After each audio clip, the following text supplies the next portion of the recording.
One thing we didn't mention just now is that my day job now is as a hearse driver. I work just over the road. Can't get away from this place. So if you see the big black cars driving around, I do occasionally wave to one or two of you. Waved to Linda the other day. Yes, I was driving first car. That is now my job, and I thoroughly enjoy it. Been doing it 18 months or so. And one of the things it allows me to do is to peek behind the scenes of churches all over the city and all over the surrounding countryside.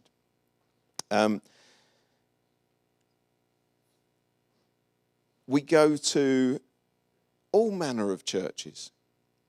I've been to churches that I never thought I would ever get the opportunity or frankly be allowed into. So they let you in, and in we go, and we do, and we come back out again.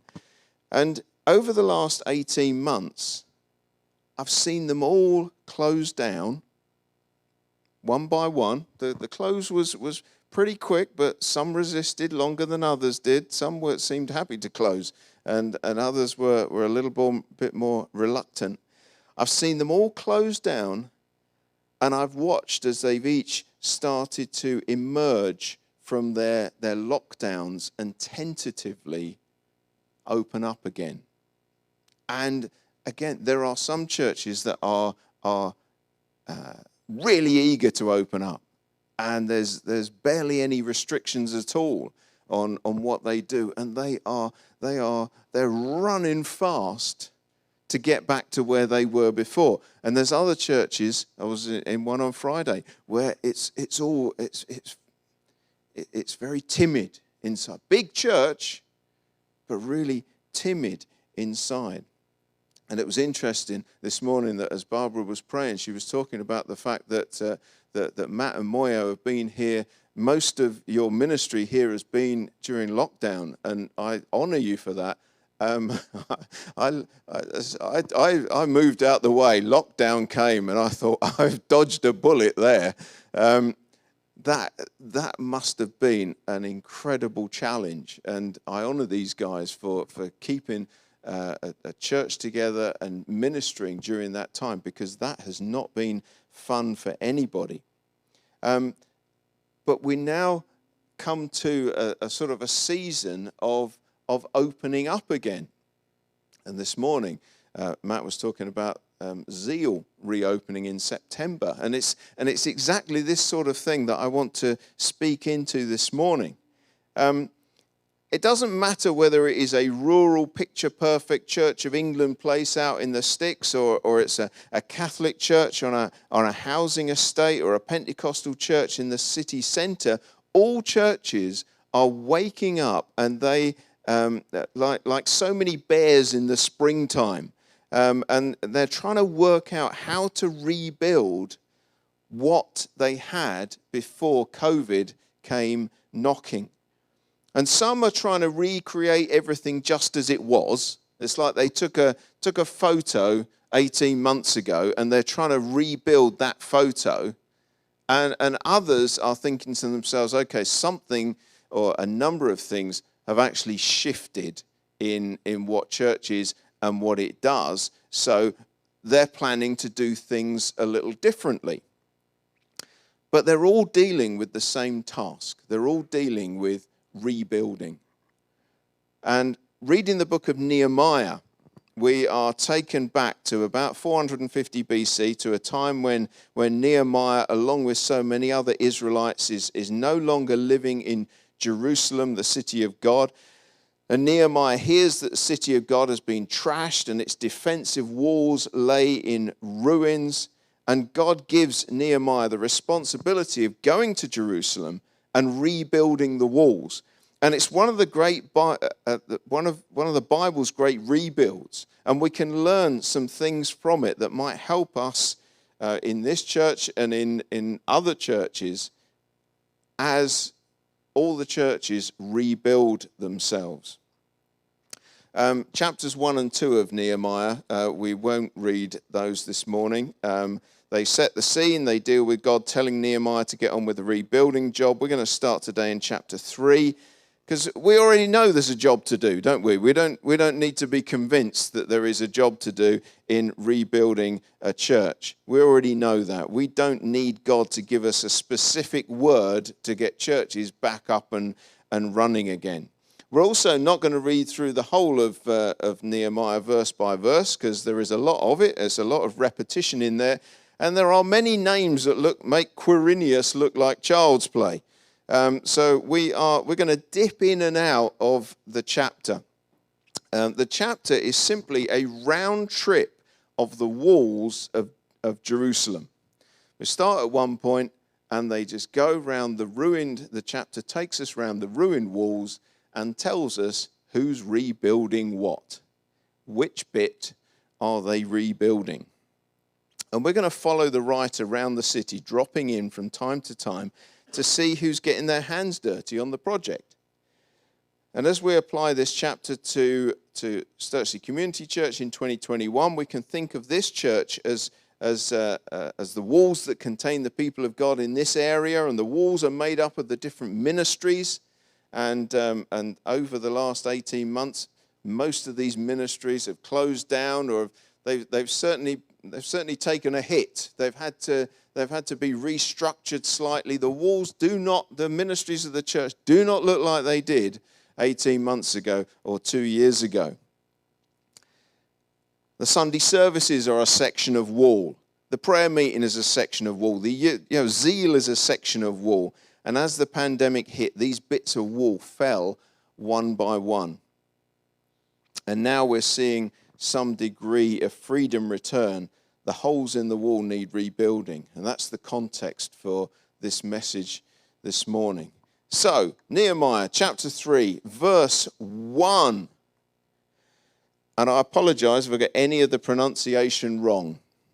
Chances are nobody here knows any better, so might get away with it. Eliashib, the high priest, and his fellow priests went to work and rebuilt the sheep gate. They dedicated it and set its doors in place, building as far as the Tower of the 100, which they dedicated, and as far as the Tower of Hananel. The men of Jericho built the adjoining section, and Zakur, son of Imri, built next to them. So, we start the tour at the sheep gate, and we find the high priest, a bunch of other priests, and the people from Jericho working on the first two sections of wall. So the first thing to say is rebuilding the wall is a job for more than one person or more than two people. Nehemiah was the one who got the call from God and was told, go and rebuild the walls. And Nehemiah's going, I have got two hands. And God said, don't worry, there's plenty of other people as well. Rebuilding the walls is clearly too big a job for one man, one couple, or even a small group. Nehemiah has been told to rebuild the wall, but he's not going to do the entire job himself. The first person we have named is Eliashib, the high priest. He's a man of spiritual authority, the man who might have expected to head up the project. He might have arguably been expected to have kept the walls in good order in the first place. We get no sense of sour grapes from Eliashib. Nehemiah comes in, says, we got to do this. Eliashib, one of the top guys there, says, come on, let's do this. We need to get on with it. There is no sense of the reticence, the hesitation that maybe Herod had, getting his nose put out of joint when Jesus turns up unannounced. So Eliashib rolls up his sleeves and gets stuck in. And the same goes for the other groups of people as well. There is no great hand-wringing about how they got into this position. They just get on with the job of rebuilding. And Pastor Matthew will be, and Pastor Moyo, is that how you're referred to here? So, but just it's them at the front, isn't it?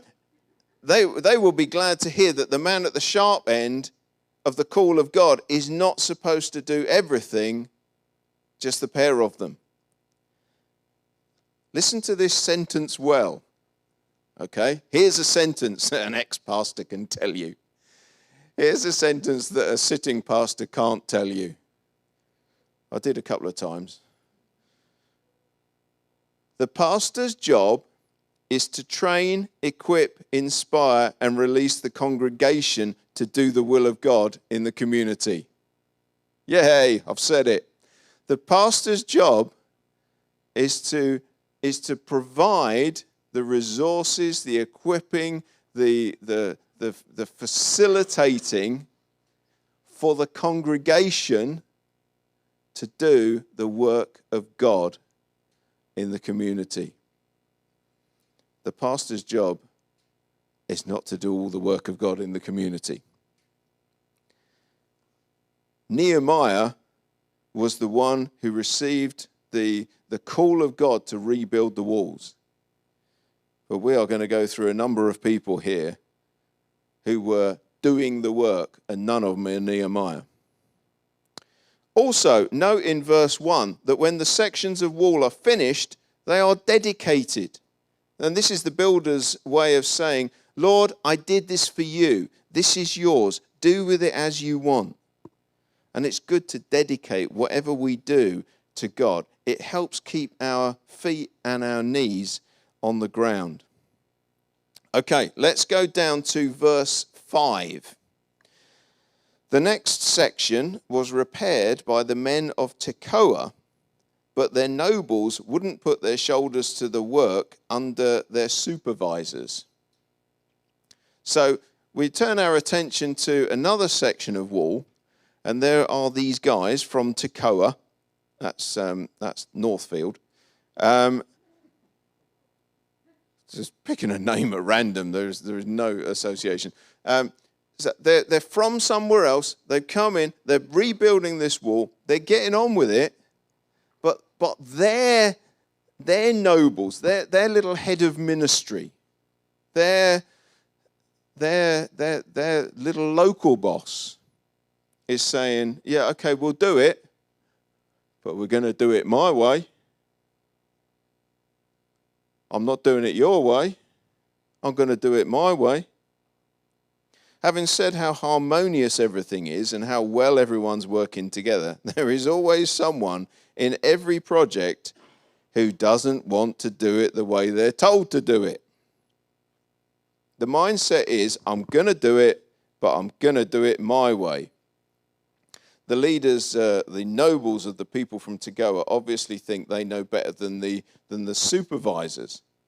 So they're going to build it their own way. Somewhere under the dirt in Jerusalem, there is a section of wall where the stones are laid lengthways instead of crossways. All the rest of the wall, it's crossways. I'm making this up, but you understand the principle. All the rest of the wall, it's all crossways, but there is this little bit saying made by Tekoa where all the bricks are lengthways.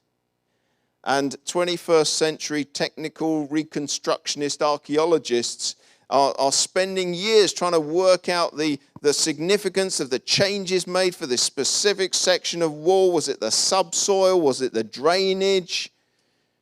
No, the leader of the work gang was a bit of a bore, and he just wanted to make it know, I can do it differently if I want to. We have a winner.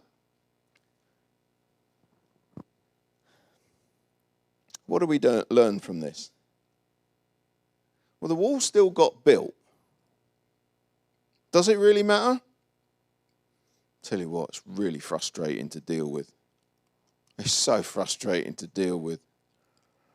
When you're trying to rebuild a whole city, when you're trying to rebuild a whole church, when you're trying to get something restarted in many different places at once, it's really frustrating to have to deal with one person who wants to do it their way. But does it really matter? Well, the writer here was clearly triggered by it, or he wouldn't have mentioned it. There's always one. Try not to be the one. Let's go to verse 8.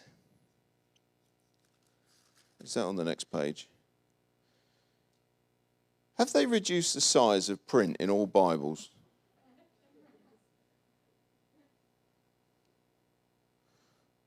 Uziel, son of Harhaiah,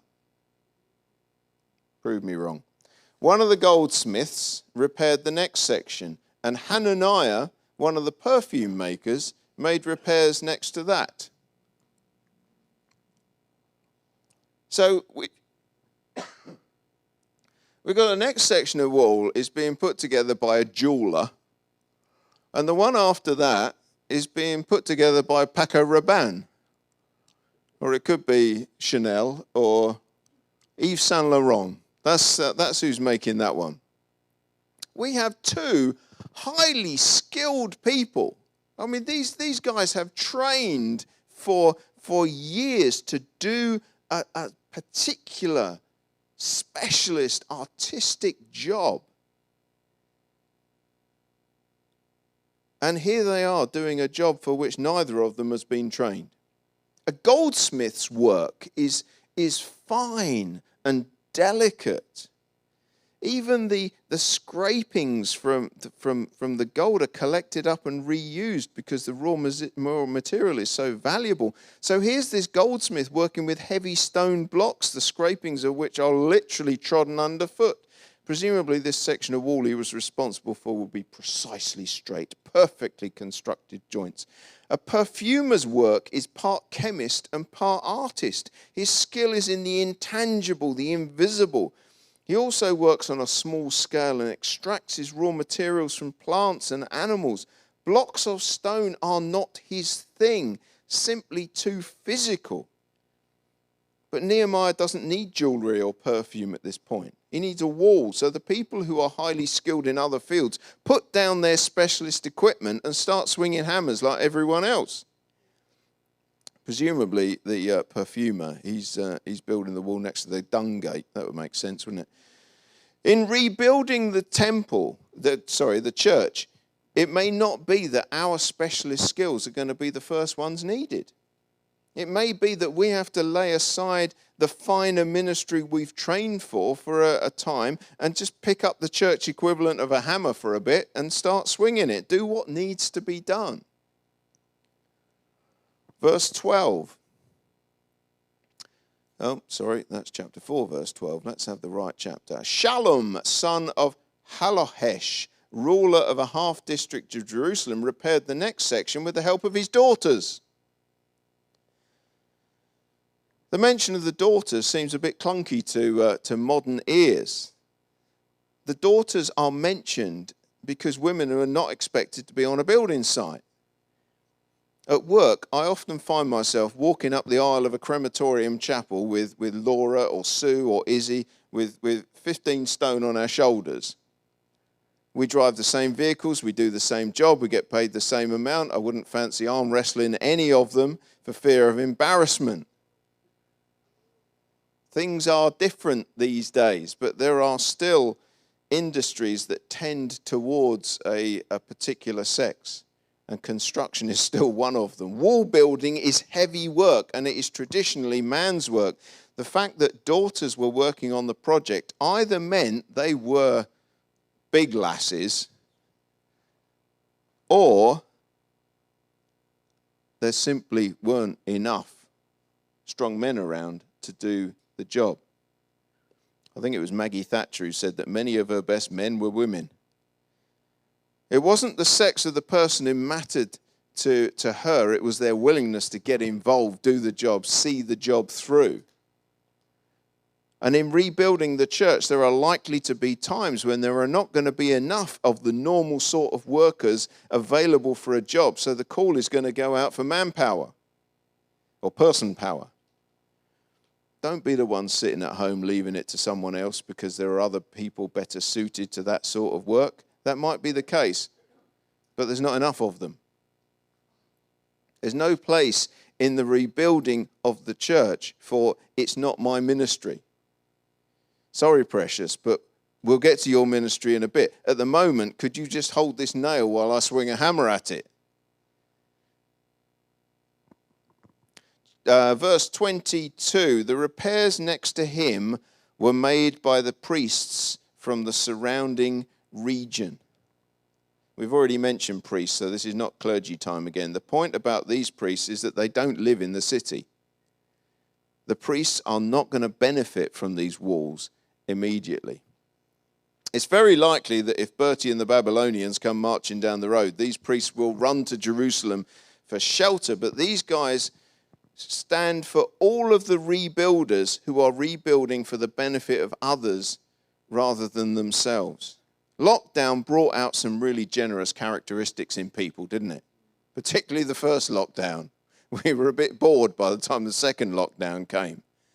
But even so, through the pandemic, there has been an awful lot of people looking out for others, people supporting others, people going the extra mile for others. And as we rebuild, let's not lose that sense of community. Let's not retreat behind our own walls as things get back to normal, because normal can be redefined. If you are involved you're involved in this church, and there are churches all over this city that they need prayer, they need help. There are going to be some that don't make it. There are going to be some that can't rebuild. There are going to be losses. There are going to be some that reopen their doors fully and nobody walks through them again. Because there has been a reorganizing, there has been a shuffling going on. And anything we can do to help rebuild somebody else's walls has got to be good for them as well as for us. Verse 23, beyond them, Benjamin and Hashub made repairs in front of their house, and next to them, Azariah, son of somebody unpronounceable, the son of somebody else unpronounceable, made repairs beside his house. So after all this generous altruism, there's still a big dose of looking after number one in this rebuilding process. So many of the sections of the wall were repaired by people who lived next to them. They opened they got out of bed in the morning, opened the curtains, looked at the wall and thought, yes, if the Babylonians come from that direction, they're going to be stopping at my house first and asking for tea, aren't they? So if I've got to rebuild a bit of wall, I think I might rebuild that bit, just outside the front of my house. That seems a good idea. There is a natural tendency to invest in the part of the project that's going to benefit you most. You know, if I've been involved in the kids' work, I'm likely to put my first rebuilding effort into the kids' work. That's the wall outside my house. And when a preacher starts a point like this, you think, well, it sounds like he's going to tell us this is a selfish thing to do. But it's not quite that black and white, this building in front of your own house. Not quite that black and white. The man who repairs the wall opposite his house is still protecting his neighbours, particularly if they rebuild their bits as well. He's still rebuilding the wall. He's still making the defences stronger. By repairing the kids' work, I'm also benefiting the youth and the Sunday clubs and whatever else is going on. No ministry exists in a vacuum. So rebuild the bit that's easiest for you to rebuild first. No problem with that at all. There's a WhatsApp group for the residents in our road. We watch out for our own stuff, and in so doing, we help the neighbours as well. The principle works well. No visitor to our street is safe from inspection. If you wander up our street, let it be known you have been checked out. The principle works well. Our group can get a little overexcited at times. Last week, one of our neighbours called the police because a man was acting suspiciously outside our house. The police were called. They came and checked it out. Our milkman is now a wanted man. I'm not sure he knows this now. He's tomorrow night, he's coming to deliver the milk. He is going to walk into an ambush. As we rebuild the churches, there is nothing wrong with rebuilding the bit outside your front door first, as long as you don't then go back indoors, put a telly on, put your feet up, when there's stuff still needs doing elsewhere. If the ministry you were involved in is being restarted, that's the wall that needs rebuilding outside your house. I think I must have run out of time, probably some time ago. Rebuilding this church is going to take time. Rebuilding all the churches in Birmingham is going to take time. But it can be done, and it will be done. But it will be done when I'm just checking. I'm just trying to find out if there's anybody here that doesn't have to be involved in the rebuilding. Doesn't qualify for the rebuilding. Nope. Is there anybody hiding behind the PA desk? But yeah, no. You have to rebuild as well, even though you don't live here. You've got to rebuild as well. There is nobody who is not part of the rebuilding process. Let's pray together, shall we?